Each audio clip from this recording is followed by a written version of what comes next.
Halo, selamat pagi adik-adik sekalian. Gimana nih kabarnya? Pasti baik kan?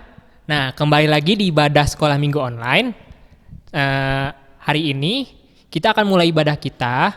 Dan adik-adik sekalian sudah siap kan?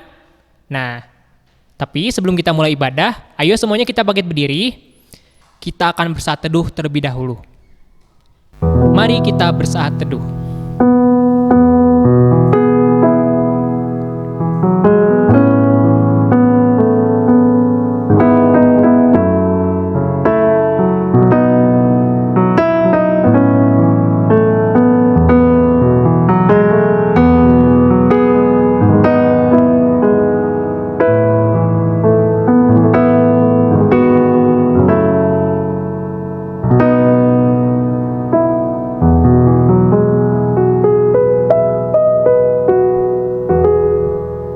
Apapun keadaan di sekitar kita, kita percaya bahwa Tuhan Yesus ada dan ada di tengah-tengah kita. Dan kita juga percaya kalau kita aman dalam tangannya. Mari kita nyanyikan pujian Selamat di tangan Yesus.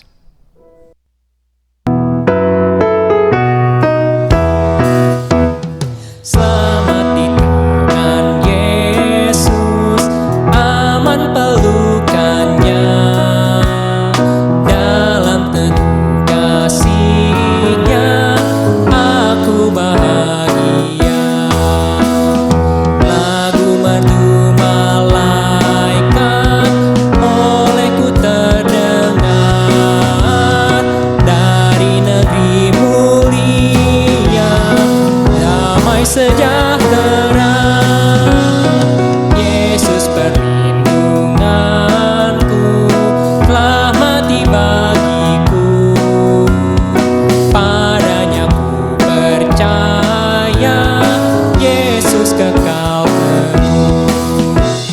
Selamat di tangan Yesus, aman pelukannya. Dalam teduh kasih-Nya aku bahagia. Lagu merdu malaikat olehku terdengar. Dari negeri mulia damai sejahtera. Yesus perlindunganku telah mati bagiku. Padanya ku percaya, Yesus kekal teguh. Lagu merdu malaikat olehku terdengar. Dari negeri mulia damai sejahtera. Yesus perlindunganku telah mati bagiku. Padanya ku percaya, Yesus kekal teguh. Ayo semuanya, kita lipat tangan kita tutup mata kita akan berdoa. Bapa yang bertata di kerajaan surga, terima kasih atas anugerah yang telah berikan kepada kami. Kami bersyukur atas kesempatan dan waktu yang telah Kau berikan kepada kami, sehingga kami bisa beribadah bersama-sama Tuhan. Kiranya Engkau memberkati kami, sebentar kami akan memuji dan memuliakan Engkau. Engkau memberkati agar kami bisa memuji dan memuliakan Engkau dengan baik. Terima kasih Bapa, terima kasih. Terpuji nama Bapa, hanya di dalam nama Tuhan Yesus Kristus kami sudah berdoa. Amin. Tahun 2020 sudah kita lalui. Dan di tahun yang baru ini, baik di suka maupun duka, kita mau menjalaninya bersama-sama dengan Tuhan Yesus. Mari kita angkat pujian Jalan Serta Yesus.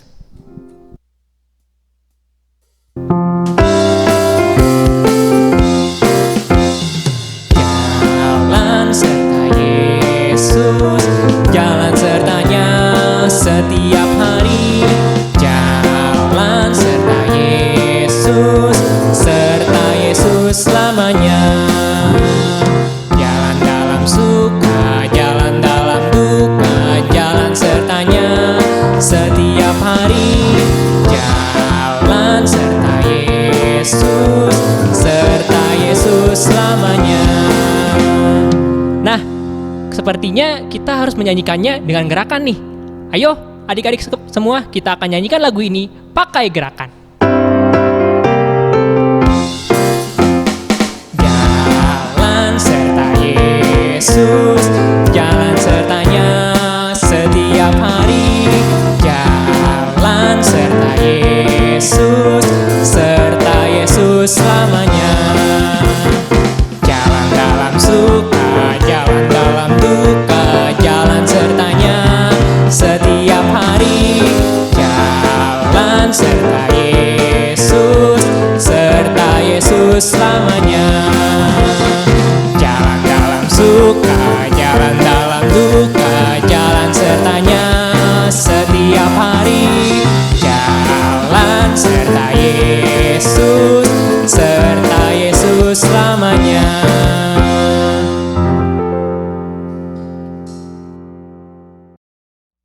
Tuhan Yesus terus menyertai kita.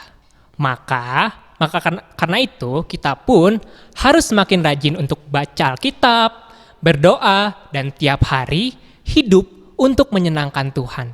Mari kita nyanyikan baca kitab suci. Pakai gerakan ya.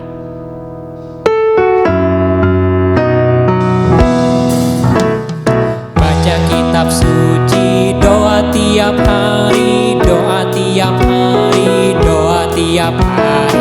Baca kitab suci, doa tiap hari kalau mau tumbuh. Kalau mau tumbuh, kalau mau tumbuh. Baca kitab suci, doa tiap hari kalau mau tumbuh. Baca kitab suci, doa tiap hari, doa tiap hari, doa tiap hari. Baca kitab suci, doa tiap hari kalau mau tumbuh. Kalau mau tumbuh, kalau mau tumbuh. Baca kitab suci, doa tiap hari kalau mau tumbuh. Kita nyanyikan sekali lagi. Baca kitab suci, doa tiap hari, doa tiap hari, doa tiap hari. Baca kitab suci, doa tiap hari kalau mau tumbuh. Kalau mau tumbuh, kalau mau tumbuh. Baca kitab suci, doa tiap hari kalau mau tumbuh.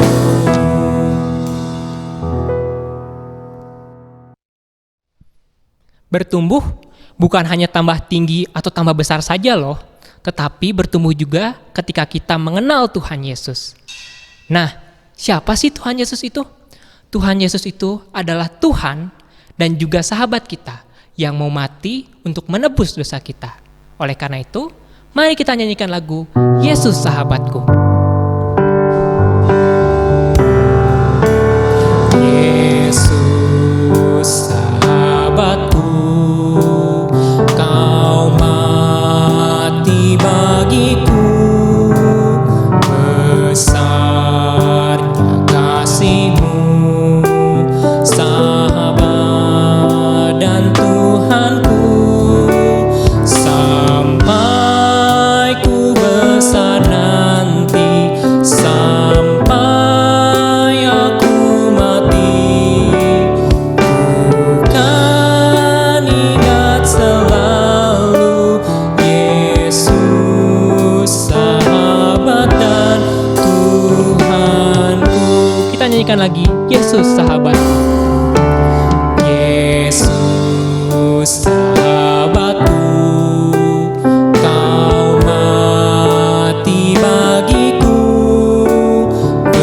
besarnya kasih-Mu, sahabat dan Tuhanku, sampai ku besar nanti, sampai aku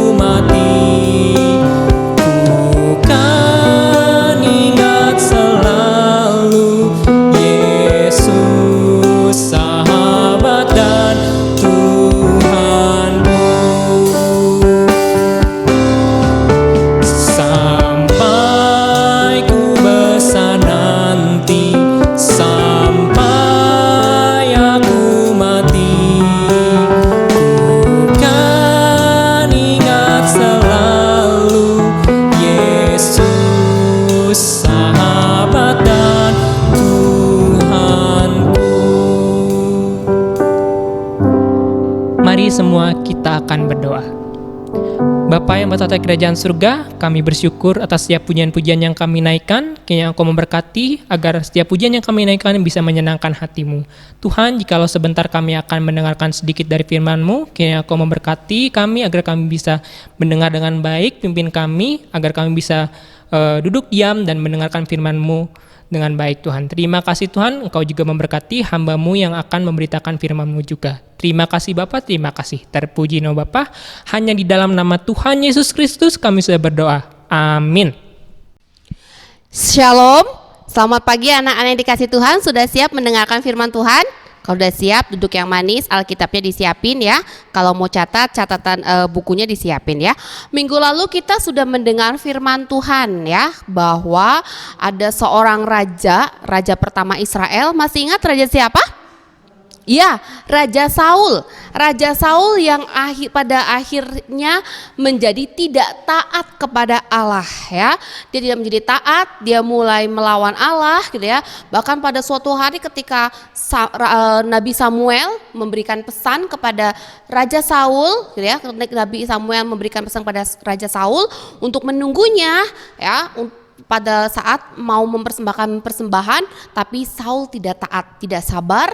Ia lalu mempersembahkan persembahan itu sendiri, padahal itu nggak boleh ya. Dia sudah melanggar apa yang diperintahkan oleh Samuel dan otomatis dia sudah melanggar perintah Tuhan. Dia tidak lagi taat kepada Tuhan. Maka sebagai hukumannya adalah Tuhan memilih yang lain untuk menggantikan Saul ya. Saul tidak akan lagi menjadi raja bagi bangsa Israel dan Allah akan memilih penggantinya ya.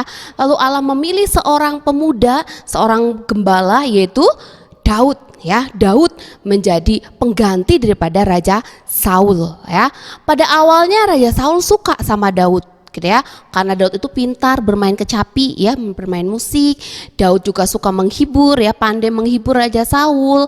Lalu Daud juga seorang yang rajin, seorang yang pintar ya.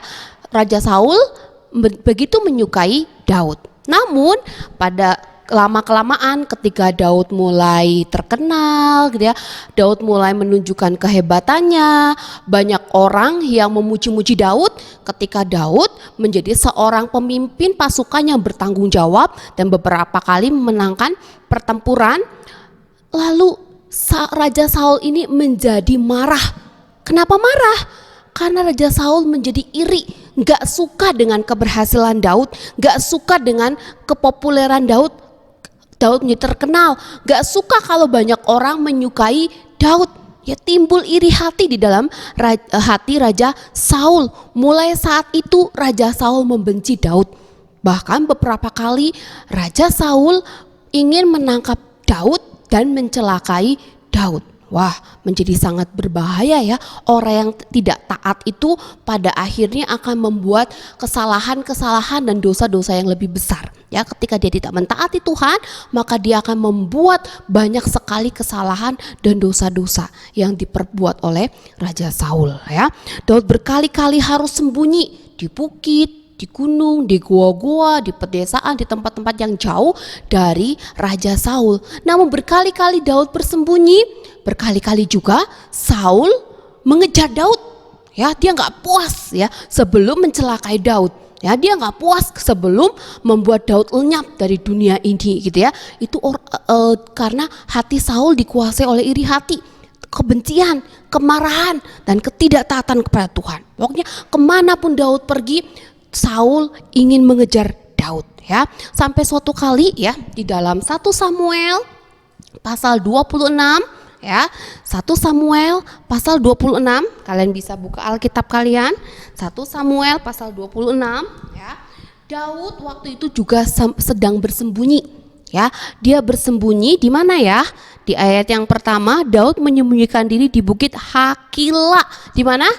Di bukit Hakila di padang belantara. Daud bersembunyi di sana. Dan Saul ketika mendengar ya bahwa Daud ada di Hakila, maka dia mempersiapkan 3.000 pasukan untuk mengejar Daud.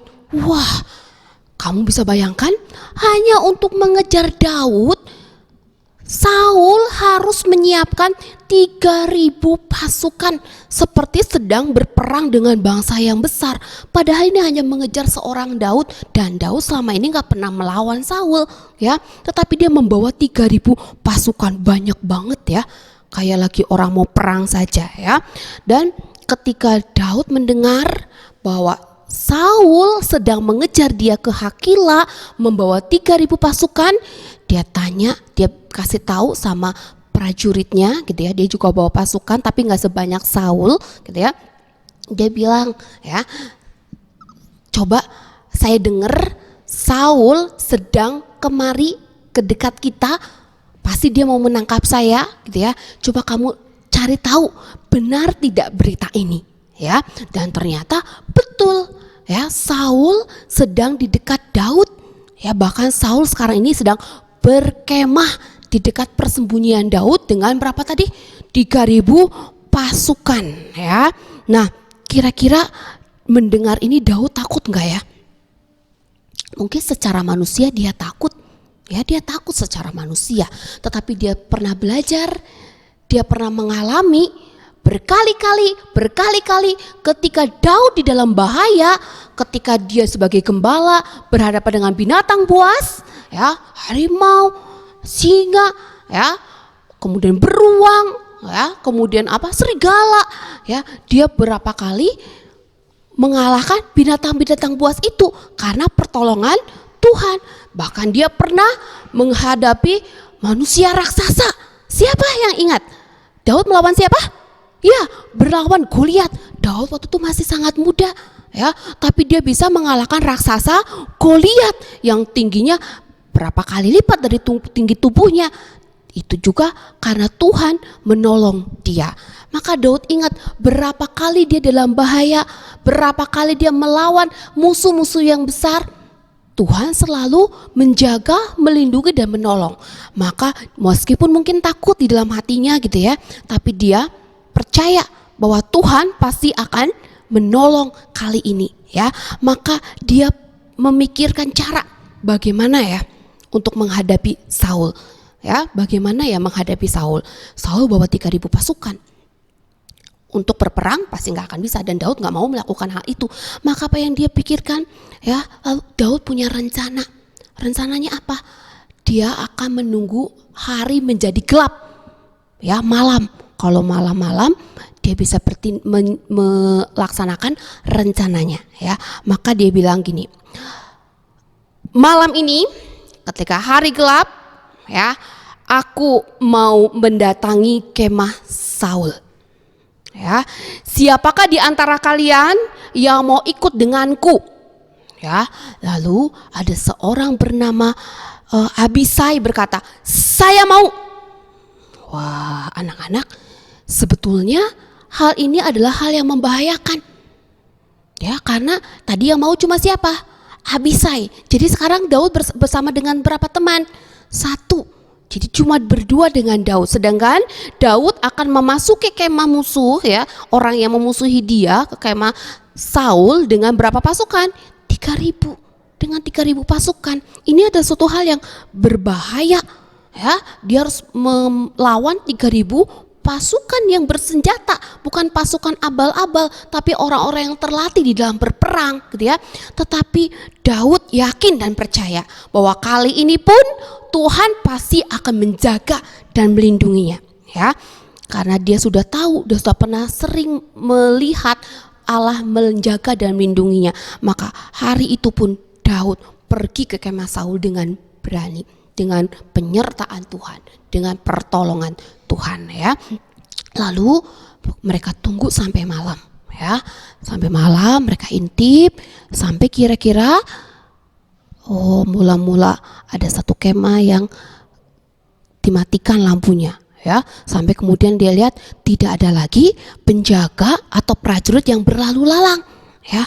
Maka Daud bilang sama Abisai, sekarang saatnya kita masuk ke kemah Saul ya. Mungkin Abisai masih mikir-mikir Daud mau ngapain ya, tapi karena dia taat sama Daud, dia mengikuti apa perintah Daud ya.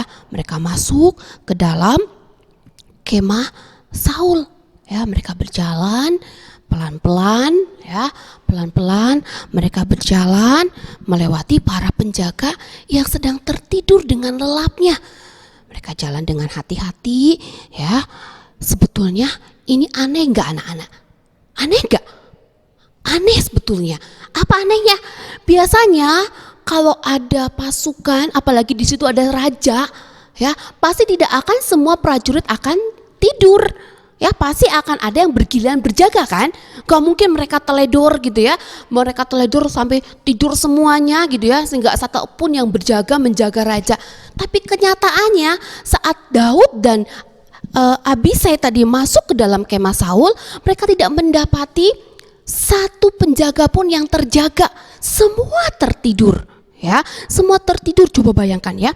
Kalau kita suka lihat film gitu ya, ada film-film perang biasanya kalau ada musuh masuk ke kandang musuh gitu ya, pelan-pelan pun pasti akan suka ada kaget, ada orang membalikan badan, atau mungkin akan ada penjaga yang tanya siapa itu gitu ya. Tapi ini enggak ada, sunyi sekali, semua tertidur ya. Bahkan tidak ada satupun penjaga yang membalikan badannya, semua tertidur dengan lelap ya. Bagaimana semua ini terjadi? Kalau kamu baca di dalam 1 Samuel pasal 26 ya, ayat yang ke-12, apa yang dikatakan Alkitab di sana ya? Saya akan bacakan buat kalian ya. 1 Samuel pasal 26 ayat 12. Kemudian Daud mengambil tombak dan kendi itu dari sebelah kepala Saul, lalu mereka pergi. Tidak ada yang melihatnya, tidak ada yang mengetahuinya, tidak ada yang terbangun, sebab sekaliannya tidur, karena Tuhan membuat mereka tidur nyenyak. Jadi siapa yang membuat mereka tidur nyenyak? Tuhan, ya. Semua keanehan ini terjawab ya. Kenapa tidak ada penjaga yang terjaga? Kenapa tidak ada satupun prajurit yang membalikan tubuhnya gitu ya, atau tidurnya sambil ngigo-ngigo gitu ya, sambil garuk-garuk kaki gitu ya, karena gigit nyamuk gitu ya. Tidak ada satupun gitu ya. Semua tidur dengan tenang, semua tidur dengan lelap gitu ya. Alkitab kasih tahu Tuhanlah yang membuat para prajurit Saul dan juga Saul tertidur sangat lelap. Dan itu artinya Tuhan menyertai rencana Daud. Apa sih rencana Daud? Ya, Daud dan Abisai mencari orang yang mereka cari. Siapa yang mereka cari? Saul. Ya, mereka jalan dan mereka menemukan orang yang mereka sedang cari, yaitu Saul. Saul sedang tertidur dengan sangat lelap, seperti seorang bayi yang sedang tidur gitu ya. Lalu di sekelilingnya ada prajuritnya, ada Abner ya, prajuritnya yang setia yang menjaga Saul. Tetapi sekali lagi ya, ketika Daud mendekati Saul, tidak ada gerakan apa-apa. Tidak ada terbangun ya, baik prajurit maupun Saul sendiri ya. Lalu setelah dekat, Abisai bilang apa? Dia langsung ambil pedang, dia bilang sama Daud, Daud, ini kesempatan kita untuk membalas dendam kepada Saul. Ini saatnya kita bisa menghabisi Saul. Pas kebetulan dia sedang tertidur dengan lelap dan para penjaganya pun tidak bisa menjaga dia. Ini kesempatan. Lihat juga ya, lihat juga tuh tombak dia ya, tergeletak begitu saja. Kita bisa ambil dan kita bisa lenyapkan Saul. Ya, tetapi Daud berkata kepada Abisai, jangan Abisai, aku tidak mau menyentuh orang yang diurapi oleh Tuhan, orang yang dipilih oleh Tuhan. Aku gak mau mencelakai dia. Ya, sekalipun berulang-ulang dia mau mencelakai saya tidak mau balas kejahatan daripada Saul. Biar Tuhan sendiri yang akan membalaskan kejahatan Saul dengan cara Tuhan sendiri. Aku gak mau melakukan dosa ya dengan menyentuh orang yang diurapi Tuhan ya. Karena Daud tahu bahwa Saul adalah orang yang dipilih oleh Tuhan. Dia diurapi oleh Tuhan dan Daud tidak mau melakukan kejahatan itu ya. Lalu Abisai kira-kira apa ya? Wah, bingung kali ya, dia garuk-garuk. Terus ngapain kita mengambil resiko masuk ke dalam kemah kalau cuma mau ngeliatin Saul? Kamu gak mau ngapa-ngapain Saul, terus mau apa kita? Lihat, Daud bilang, aku punya satu rencana. aku ingin memberikan satu pelajaran bagi Saul. Apa rencanamu? Pokoknya aku nggak mau balas kejahatan daripada Saul. Lalu apa yang dilakukan oleh Daud? Daud ambil tombak daripada Saul, ya, dia ambil tombak Saul, lalu dia ambil kendi, ya, kendi itu tempat minum, ya. Tante nggak punya kendi, tapi tante bawa tempat minum, ya. Dia bawa tempat minum atau kendi daripada Saul dan juga tombak daripada Saul, ya. Dia bawa keluar, ayo kita keluar. Abisai mentaati Daud. Mereka keluar ke dalam perkemahan, mereka sambil masih pelan-pelan, ya, supaya tidak terjadi gerakan atau bunyi-bunyian gitu, ya. Mereka keluar, lalu Daud segera pergi ke puncak bukit, ya. Lalu dia berteriak dengan sangat kencang, Abner, mengapa kamu tidak bisa menjaga rajamu dengan baik? Ya, kenapa kamu biarkan seseorang masuk ke dalam kemah itu, ya, dan bahkan bisa saja membahayakan rajamu, ya. Lalu Saul kaget, sama Abner kaget, ya, kaget keluar gitu, ya. Lalu mereka lihat, wah, di atas bukit ada Daud dan Abisai sedang berteriak, ya, lalu bawa tombak dan juga kendi miliknya. Saul kaget, apa yang terjadi, ya. Lalu Daud bilang, Saul, lihat apa yang di tanganku. Ini adalah tombak dan juga kendi milikmu. Aku punya kesempatan untuk mencelakaimu saat engkau sedang terlelap tidur dan para penjagamu tidak bisa menjagamu. Tapi aku tidak melakukannya. Aku tidak mau membalas hal yang buruk dengan hal yang buruk, ya. Lalu Saul menyadari, ya, bahwa di depannya Daud, orang yang selama ini dia celakai, orang yang selama ini ingin dia habisi, ya, dan hari ini dia punya kesempatan untuk membunuh dirinya, tetapi Daud tidak melakukan hal itu. Maka Saul bilang, Daud anakku, aku menyesal. Selama ini aku sudah begitu jahat terhadapmu.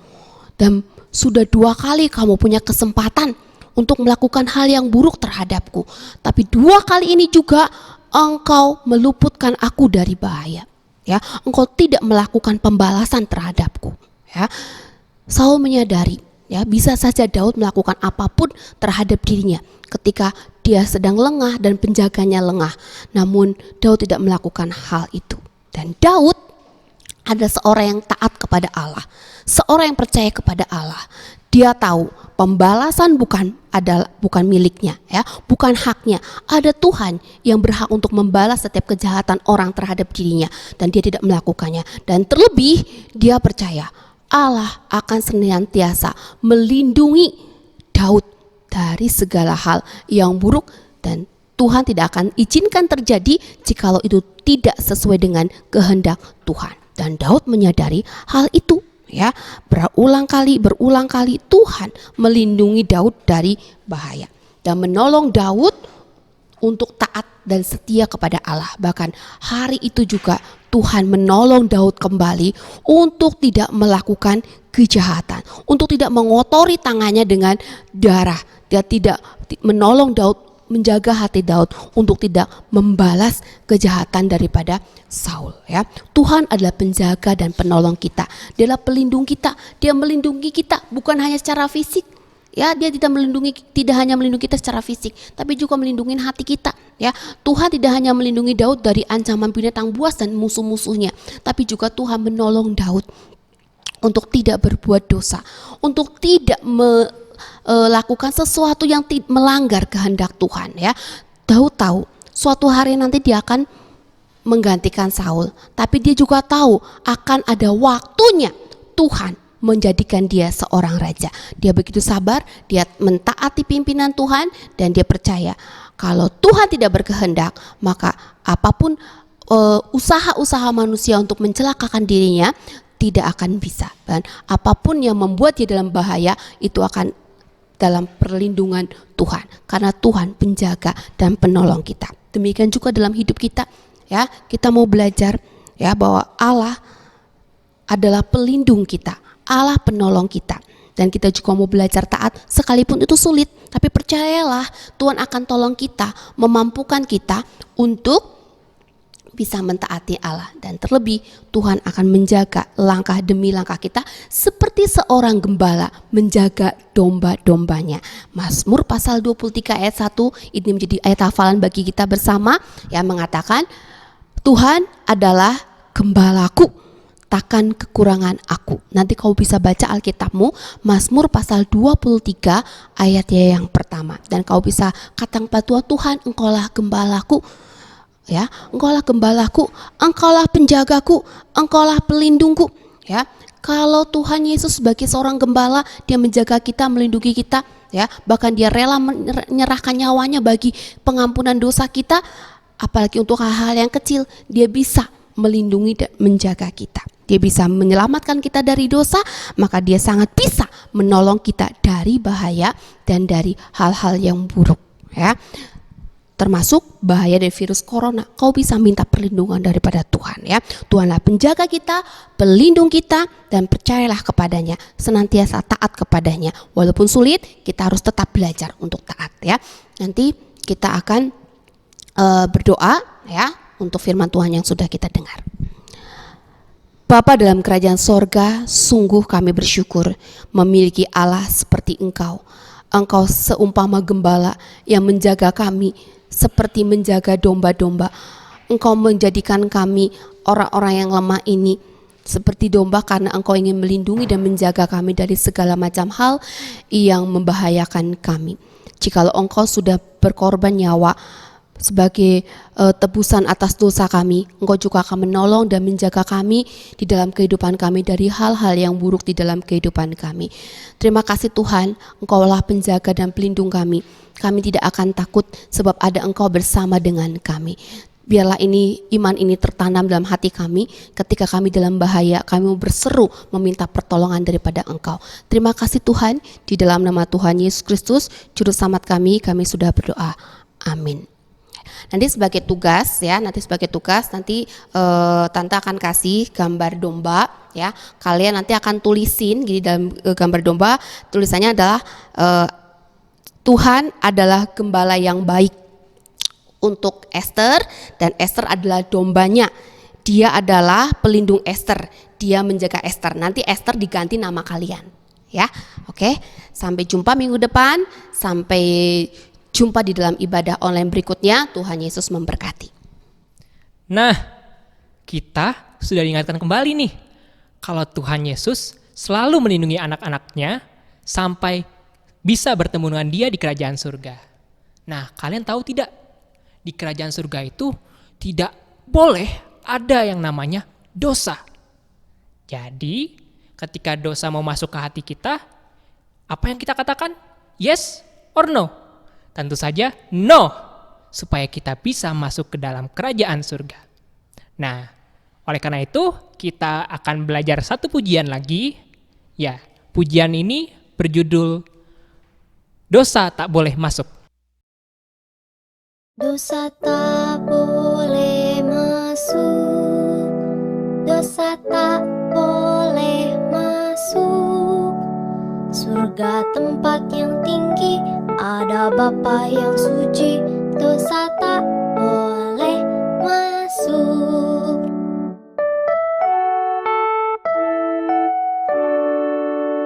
Dosa tak boleh masuk, dosa tak boleh masuk. Surga tempat yang tinggi, ada Bapa yang suci, dosa tak boleh masuk.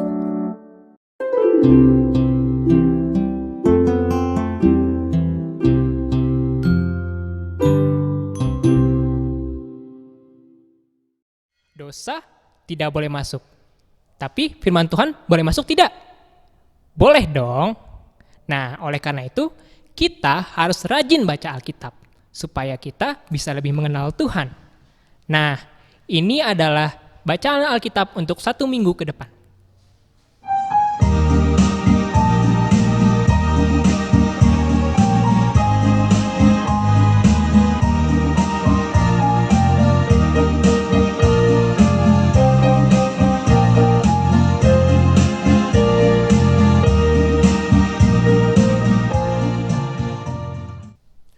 Meskipun kita berada dalam perlindungan Tuhan, tapi kita harus berjaga-jaga, berdoa, dan mengikuti protokol kesehatan, seperti memakai masker saat keluar rumah dan juga cuci tangan.